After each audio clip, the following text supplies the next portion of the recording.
Hodges channel, and welcome back to another video with my face on screen. It's been a little while.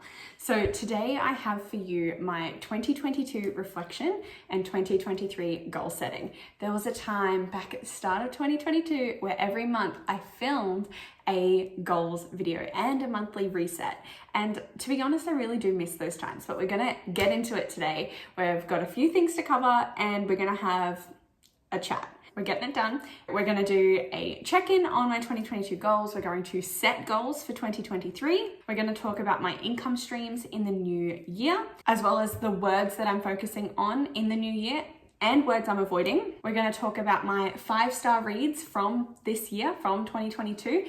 And maybe if we have time, I don't want this video to go on for an hour, we will look at making up a fresh vision board.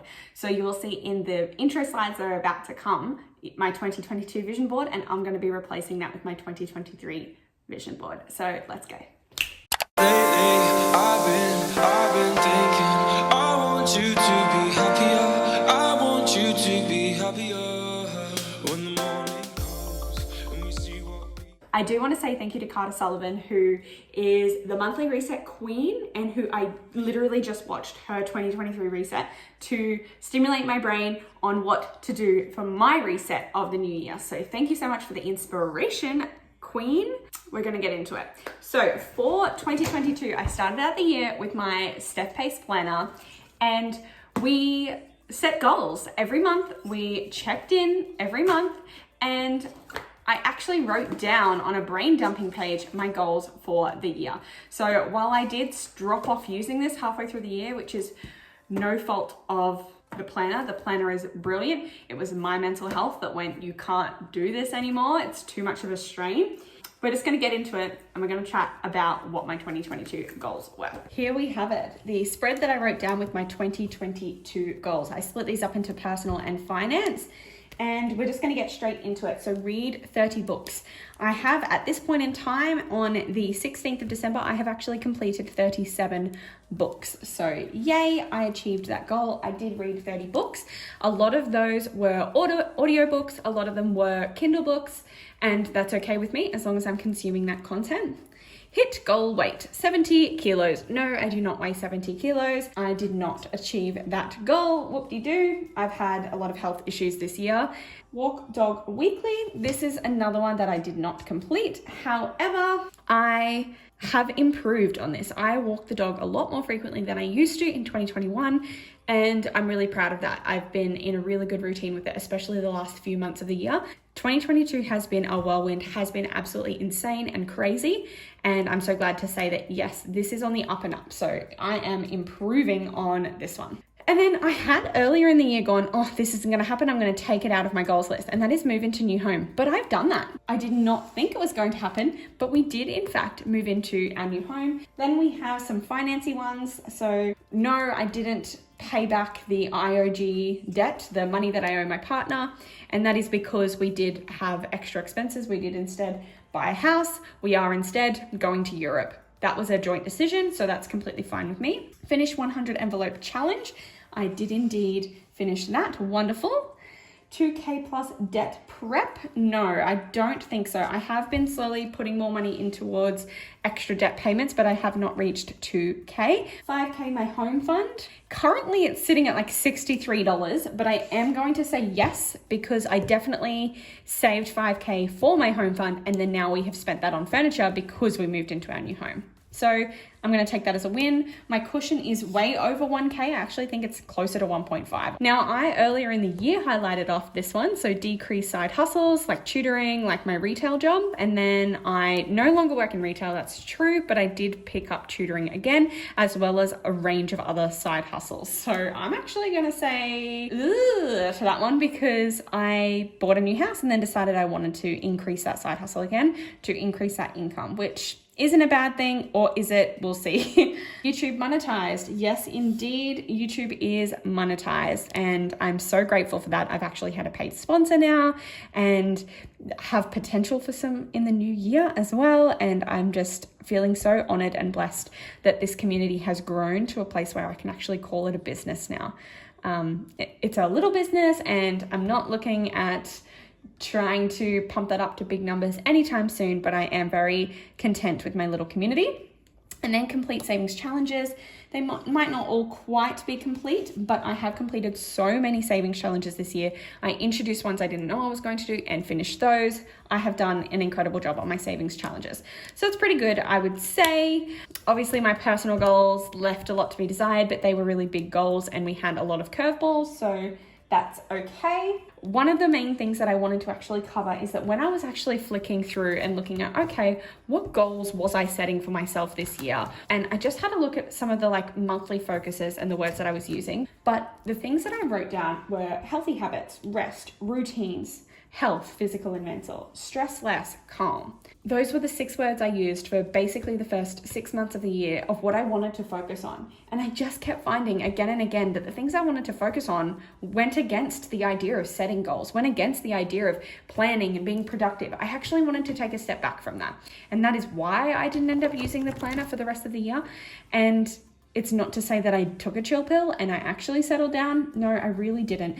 My phone is insane, and if I wasn't filming with it I would show you, but I have lists pinned to my notes for everything, and it is so overwhelmingly stressful to me that I can't switch my brain off, and I really need to work on that in 2023, which is why we are now going to switch over to 2023. Okie dokie, so my 2023 goals, yes, I am going to set goals, and I'm actually being more specific this year. So last year I just had personal and finance, and this year I'm actually splitting my life up even more to finance, business, professional, and personal, and I'm setting myself more goals. However, I am not setting myself SMART goals. I don't want this to be pressure. I want this to be rough guidelines, rough things for me to work towards. And you'll see in the personal category, it's not about achieving things. It's about a mindset that I want to create. So we'll get straight to that. But we're going to start with the finance because this is a budgeting channel and I love to talk about finance, and finance is probably the most SMART goal of all. So I want to save $1,000 into emergency fund. So this is a goal that I want to set myself every year. So I think that my emergency fund is currently at $2,000. I started it in 2021 and I saved $1,000. And then in 2022, I've saved $1,000. And I think that that's a healthy amount to try and continue to save each year to just build that buffer and just continually just $1,000 a year into the emergency fund. And it'll continue to be in a healthy place. And as inflation goes and as life and adulting becomes even more stressful because I am only 25, I feel like just $1,000 a year is a very achievable amount to still continue to do everything else that I want to do with my money. The next one, we are going to continue to zero-based budget. I love what I do with this budgeting system and I love the success that I find in it, and I just want to continue to zero-based budget every dollar that I earn. I want to get my IOG balance down to 15K. So it's currently sitting at 18K, and I may end up borrowing another 2K back and taking it back up to the 20K with this Europe trip that we're doing. But realistically, at the end of 2023, I would love for that to be down to 15K. It's still pretty low pressure, still not a priority, but it's something that I do want to continue to work on rather than just to owe this money consistently for the rest of my life. Savings balance of 5K. I don't really know what for, but I think it's healthy to have an amount of money in there. We do still have a contract on land that won't be ready till 2024, so there's no massive rush, but I do want some money liquid. So I do want to have some money accessible and it not to just be emergency fund money. So I want to get my savings balance up to 5K by the end of the year. So that means it might go up and it might come down when I spend money on things, but I want to, by the end of the year, have it sitting at a balance of 5K. I almost made that smaller, so if I don't achieve that goal, I'm not going to be mad about it, but I want to dream big. Extra debt payment of 5K. So I want to pay off an additional 5K of my car loan in accordance with my usual car loan repayment. So I want to pay an extra 5K off of that.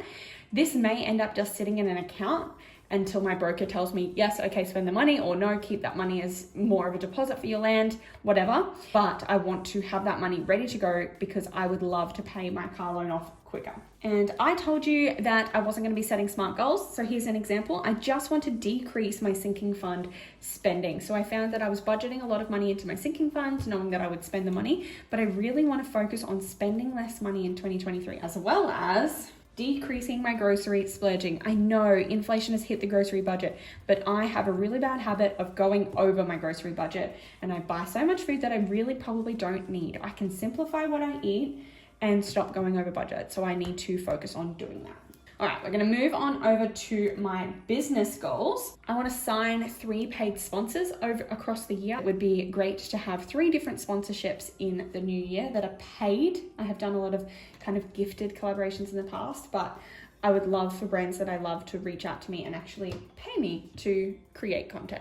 These 2 go hand in hand. I would like to post on Instagram twice a week and post on YouTube twice a week. So my usual schedule is Instagram posts on Tuesday and Saturday and YouTube posts on Thursday and Sunday. But I'm actually adding in the caveat here because I don't want this to be a thing of, oh, the pressure's on, I have to do this every week of the year. Unless planned breaks or I'm sick. I don't want to drop off because of laziness. So I want to keep myself accountable to, this is my schedule, this is what's really working for me, and I want to continue that in 2023. Again, going hand in hand, I would love to reach 2.5k subs on YouTube next year. I'm currently sitting at 1.77, I think. Pretty achievable. And then I would love to hit 1k followers on Instagram. So that one I'm already in the 900s. Not massive goals. I'm not a big number chaser. Then I would love to see an accountant when it comes to tax time. Because I do now have an ABN, I don't really know how to do that. So normally I can do my tax myself, but now that I have a business, I should probably see an accountant about it. And last but not least, I would love to go live again with Marlene and Erin. So Marlene from Snow Gardener 307 and Erin from Erin Budgets Aimlessly. The live that I did with them, I think about all the time. I love those girls. They really hype me up, and I would just love to share the love through the screen and through our communities once more. Alrighty, switching over to professional. So professional is not this YouTube side of things, but it's actually my teaching career. And so we have some goals here. I would love to be more assertive. This is one of my kind of like professional development goals for the year, is I am quite opinionated and I am quite knowledgeable in my field, but as a person with anxiety, I avoid conflict, and I would really like to step into my power and be more assertive this year. I also would like to plan in advance. I can be really flexible. I can come up with lesson plans on the spot. And so when my brain becomes a busy place, I find that my teacher planning is what drops off. My teaching career should come first, and I shouldn't let overwhelm in other areas bring that down. So that is a priority. So I'd like to do more planning in advance. And I would also like to improve resources as I go. I spent a lot of time at the end of the year making good resources for next year, but I also want to improve resources as I go in all areas, because it's just going to serve me later when I teach that content again. I have some really nice work friendships, and I would like to work on these, continue to flourish these work friendships, because they really are so valuable in a professional and personal context. Then we can switch over to personal, where I would like to simplify meals and make them healthy. So I want to simplify what I eat to make it easy, but also healthy. There's no reason why I need to be a chef in the kitchen. I'm pretty much cooking for me, sometimes my partner. I really want to be planned out when it comes to my work lunches, and I think simplifying my meals will really help me to achieve that reducing of grocery splurging as well. I'm adding this one on the spot, but I would also like to lose about 5 kilos. So we'll see. I want to feel happy in my body. I don't want to be stuck to the numbers. I'm not too concerned about it. I don't think it's quite healthy to be like, I should weigh this, I should weigh that.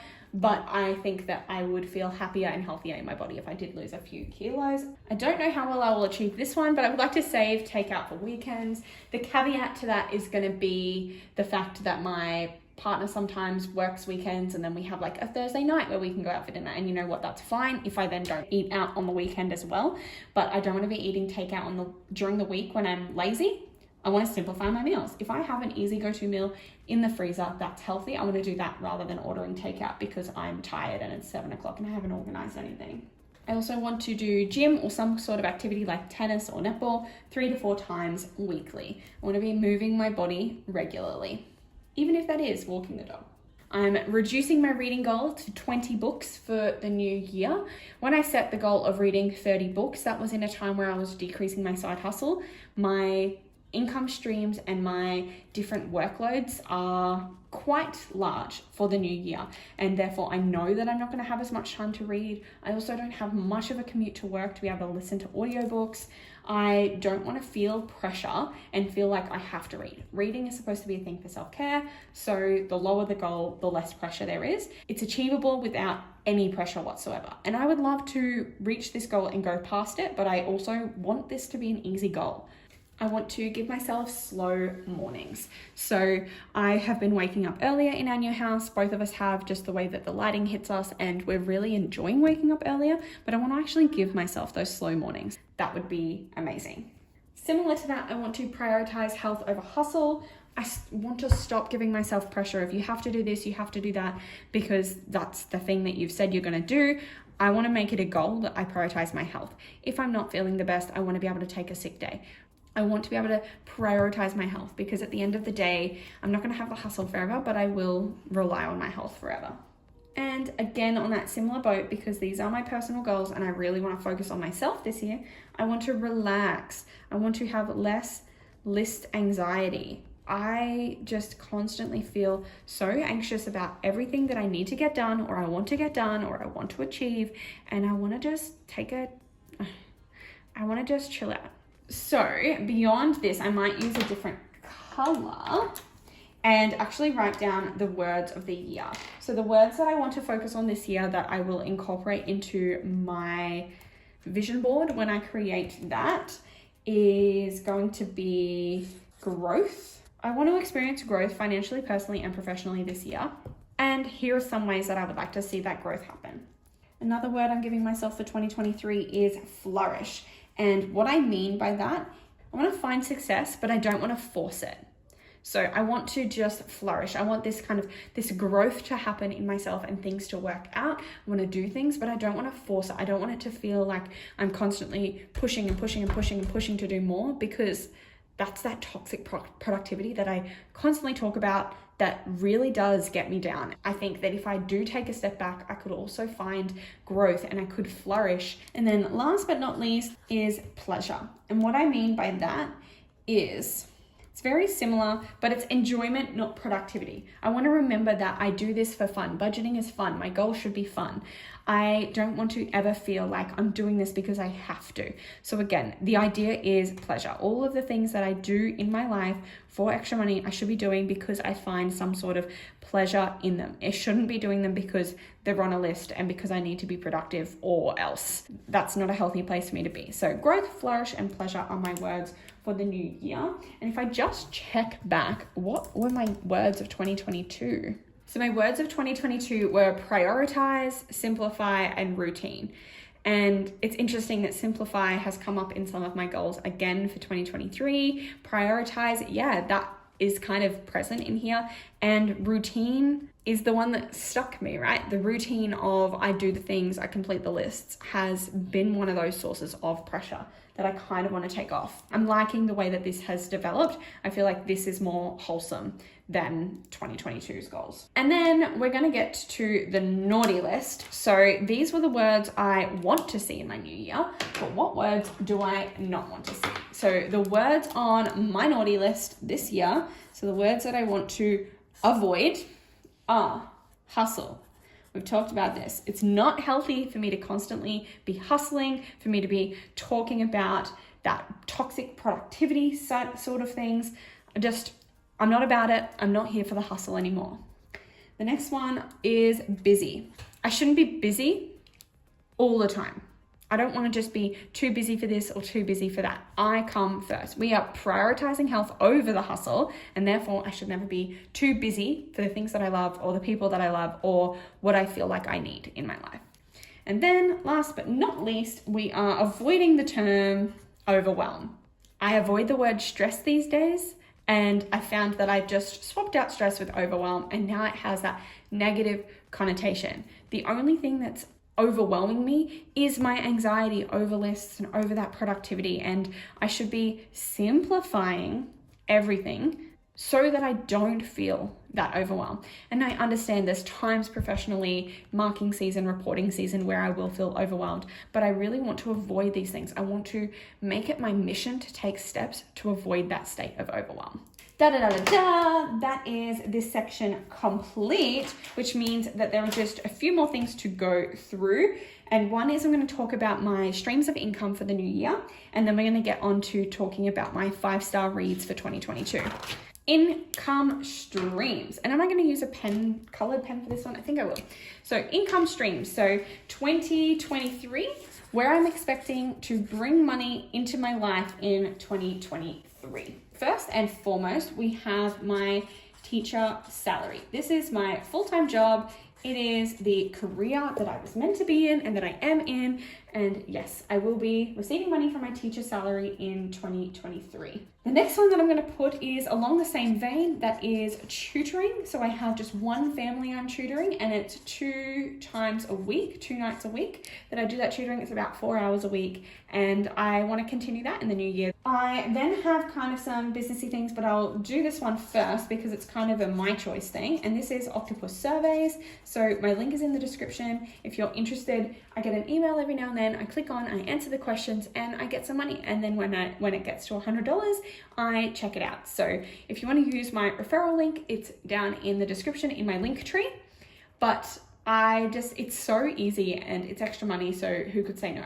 I found that receipt jar is another one. I'm not really going to write it on here because I've been scanning receipts kind of all year, and I'm just about to check out $50, which again is pretty easy. I spent the money, I just take a picture of the receipt, and then I'll eventually get a payout. But octopus surveys, I find, I can consider that an income because it pays me enough times in the year that I feel like I have to claim it in my taxes. Then we have YouTube AdSense. So again, this is business income now, and YouTube AdSense is pretty good. I've been finding that I get a payment every month now, and it might not be a lot, it might not be a crazy amount, it might be just over that threshold, but I'm loving that you're loving watching these videos. Then we have Etsy, and again, I just have digitals. It's not like I have a lot of products on there, but it is a small but valuable source of income. And then we also have sponsorship. So this is something I do want to focus on moving forward. Not that I would ever take a sponsorship where I didn't like the product, but when the opportunity arises for a sponsorship for a company that I like, I'm going to take that opportunity. And then we have some other things that I probably should have put up with the teacher and tutoring stuff, but we have some external marking. I marked externally in term 4 and really enjoyed it. I might do some NAPLAN marking in the new year, as well as I would like to do that external marking again. It's busy for a certain period of time, but I feel like it's worth it. It's a short period of time. Marking's what I do, teaching's what I do, and it just uses my skills in another way to bring money into my life. And I might even do some other marking for a university. So we'll see how we go with that. But those are my streams of income for 2023. Now this video is going on for a little while, so next up we have my 5-star books of 2023. Now I do have a highlight on Instagram that I have a review of all of the books that I've read in the year, but we are going to just go through what my 5-star books were. This is in order that I read them as well. I read 37 books so far this year. 14 of them I gave 5 stars, and I would say that that's because I'm too generous, but it's not. It's because I'm fussy about what I read. And to be honest, if a book isn't close to 5 stars, it's probably still sitting on my bedside table. I probably put it down at some point and picked up another book. If I finished a book, it's mostly because I liked it. I don't have the discipline to read books that I don't enjoy and give a bunch of 2 stars. We have first up, we have Act Your Age Eve Brown and Take a Hint Danny Brown by Taylah Louise. Those were the first 2 books that I gave 5 stars for the year. I can't remember if I gave the first one in the series a 5-star, but I read that back in, I said 2023 there. Back in 2021 when I read it. I'm not sure if I gave it 5 stars, but I really enjoyed these 2. I would say that I think the Take a Hint Danny Brown was my favorite of the 3, but they were really good. And I'm sure if you're watching this, you've probably already read them by now. Then we have an interesting one. It is a classic, and it is The Crucible. And this one is by Arthur Miller. I read this one with my year 11 students because they had an assessment based on it, but I actually gave it 5 stars. as classics go, it was actually really good, and I really enjoyed the discussions that it brought out about power and about community and about rumors and hysteria, actually. I really enjoyed it. Then we have the first Colleen Hoover of many to come, but Reminders of Him. So Reminders of Him is actually my favorite of all the coho that I've read. I'm not circling many as like 6-star reads, but this was definitely one of them for me. It destroyed me. It was amazing. I loved the premise. I loved the payoff. Everything about this book, I would read it again, and I'm not a big book repeater. Then we have The School by Brendan James Murray, which was a non-fiction, and it was very much about schools today and teenagers today. And as a teacher, I really just felt seen and felt heard by that story. The person that wrote it is a teacher, and just he told some truth bombs about the world that we're currently living in and the lives that teenagers today have. And yeah, I'm actually getting teary thinking about it, but that was done really well. And then I did read It Ends With Us, and I did give it 5 stars, but we're not going to talk too much about it because it's not my favorite coho. And I don't think I will read It Starts With Us because I'm not a big Atlas fan. Shoot me. The Resilience Project was another one that I read and gave 5 stars. But if I'm honest, I currently can't think about what I loved about it. But I know that I gave it 5 stars at the time, and I know that I'm really fussy with books like that. I'm not an Atomic Habits fan. I don't like books that are like, do this and you will improve your life. I'm actually really fussy with them, but I think I really liked the perspective that one gave. And now I'm thinking I should probably listen to it again if I've forgotten about it, because I know that I really did value it at the time. Finlay Donovan is killing it. A cozy mystery. It was good. I liked it. The tone of it was really good. I am pretty fussy with books like that because they can be a bit cringy, but I didn't find that one cringy. I actually really enjoyed it, and I will be reading the sequels. Now we have the first TJR or Taylor Jenkins read of the pack, and that is Forever Interrupted. And I'm not sorry to say that this also goes on my 6 out of 5 star ratings list. I think there's something about me that I don't absolutely love and fall in love with the most hype booked by these authors, but Forever Interrupted is my favorite Taylor Jenkins read that I've read so far. And while I do give a lot of them those 4 or 5 stars, Forever Interrupted was just absolutely my favorite, and I don't really want to spoil it, and I won't. I loved it, and I was crying from the first chapter. So there's that. Then I got in a TJR kick, so I read One True Loves, which I've heard everyone talk about. One True Loves, really good. Also, another one where there may or may not have been a death of a loved one. And yeah, I still gave this one 5 stars, but Forever Interrupted has my heart. And we jump back to coho for a second as I read Verity. Very different to all the other coho that I have read, and the twist at the end got me good. But yeah, I really enjoyed that one as well. Jumped back to TJR to read 7 Husbands of Evelyn Hugo because everyone was raving about it. They were all right. I gave it 5 stars. Are you surprised now to hear that 7 Husbands of Evelyn Hugo is not my number 1 TJR? Maybe you are, but the storyline premise of this one was excellent. This one was still excellent. Like, I definitely agree that this one was great, but yeah, it's 5 stars for me. At this point, I feel like I'm playing hopscotch because we jump back to coho, and Heartbones was another one that I gave 5 stars. It's not one I hear people talk about often, but I, again, really enjoyed the premise. One thing that I really like about coho, even though, yes, she can write a bit cringy at times, I really like the fact that every story has a certain darkness. I really like the stories that have a darkness, but then they have some happiness, and they have that growth, and that coming out of that darkness really gets me. And then the memoir that everyone's been talking about, I'm Glad My Mum Died by Jeanette McCurdy. I ate this up so quickly. I gave it 5 stars. I know some people don't like to rate memoirs, but this one hooked me. And it's definitely the writing. I definitely recommend you listen to the audiobook because just hearing Jeanette McCurdy actually telling you the story is second to none. Like, I absolutely loved it. You know what? I wasn't even planning to do this, but it's my 3rd 6-star book of the year because it was excellent. Absolutely fantastic.